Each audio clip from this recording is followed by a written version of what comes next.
The city of Seattle is stepping up its response to the homelessness crisis. Today, Mayor Bruce Harrell announced a major expansion of shelter options, with more than 100 new tiny houses coming this fall as part of 2 new villages. The initiative, in partnership with the Low Income Housing Institute, is aimed at providing a safe, stable path toward permanent housing for some of the city's most vulnerable residents.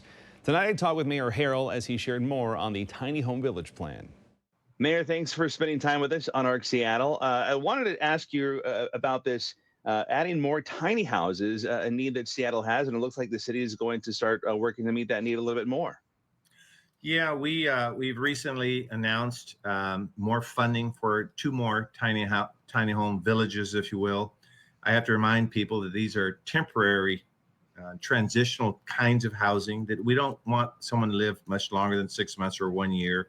But the most important thing are getting these folks wraparound services as well. And most of the tiny homes in the county are actually in Seattle, over 85%. But this is a means to get people out of the heat, out of the cold, get them in some cleaner conditions to house our unsheltered neighbors. How important is it for the city to meet a need like this? It's critically important. We are a rapidly growing city, the 4th rapidly growing city in the country. We have enormous wealth and companies are doing quite well, but I think we're very empathetic as well as a city, and so many neighbors are falling into homelessness and unsheltered. So this is a critical tool, one of many tools. I mean, we've put over $1 billion in our administration in affordable housing, but this is one tool, the tiny home strategy, to get people that are in tents on the streets. And again, most importantly, getting them the wraparound services. The 2 providers, both Lehigh and Co-Lead, they have skilled and educated counselors. There's hygiene services. There's all kinds of wraparound services. And so that's critical to help people on the path to stability. And, I want to say close to 46% of the people that go into this kind of strategy, actually, it results in permanent supportive housing. Only 4% lapse back into homelessness, and that's way above the national average. So we do a pretty good job here with our tiny home strategy. How does this strategy line up with the One Seattle movement that you speak about? It really does, because I have 41 departments. I have 26 labor organizations, 33 contracts. I got a whole host of folks in the city, some very talented department heads and executives. All departments have to pitch in. I ask whose responsibility is. I want to see every hand go up, whether you're in Department of Transportation, Seattle City Light, Department of Neighborhoods, Health and Human Services. I want every hand to go up. We're all in this together. And I need, private companies, private corporations, as well as small businesses and neighborhood activists all coming together, realize, we are a humane city and we should be defined by our compassion. And that's who we are. And so it's very important to think like we're on the same team, like we're on the Mariners. We're going to have a great city, great Mariner city, if you will, to chip in and help those less fortunate. As people, do get behind an approach like this, is there anything that the people of Seattle can do to whether it be volunteer or even donate, or anything they can do to get involved?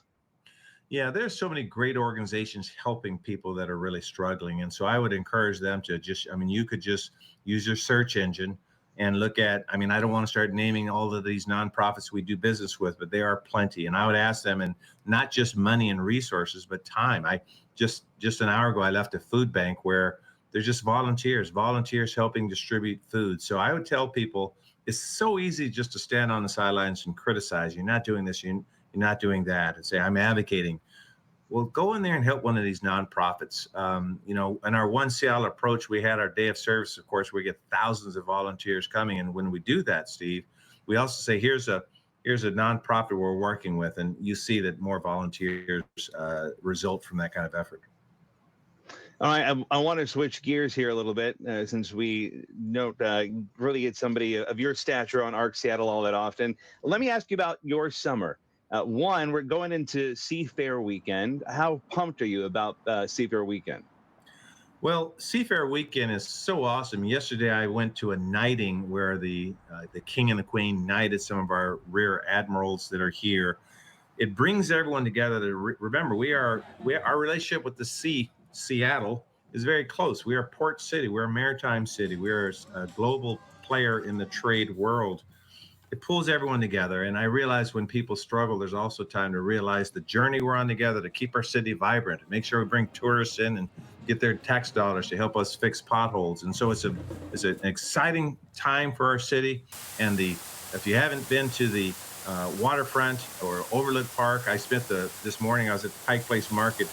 It's booming in a very good, positive way. Small businesses are excited. So this is just a good time to be here in Seattle, and I look forward to it. How exciting is it for the entire city, knowing all that work that's gone into the waterfront? This is the first big event that has happened since all that work has been completed. Is it nice to show off the city in a way like this?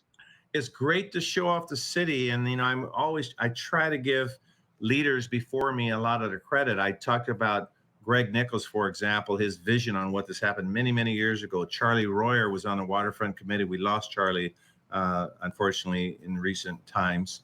But there are so many people that put their efforts into this effort. Our friends of the Waterfront have raised millions and millions of dollars from the private sector as well. It's beautiful to redefine the city. And I say, Steve, that this is our time when all this chaos is happening in this country to define who we are. We are a welcoming city. We are a port city.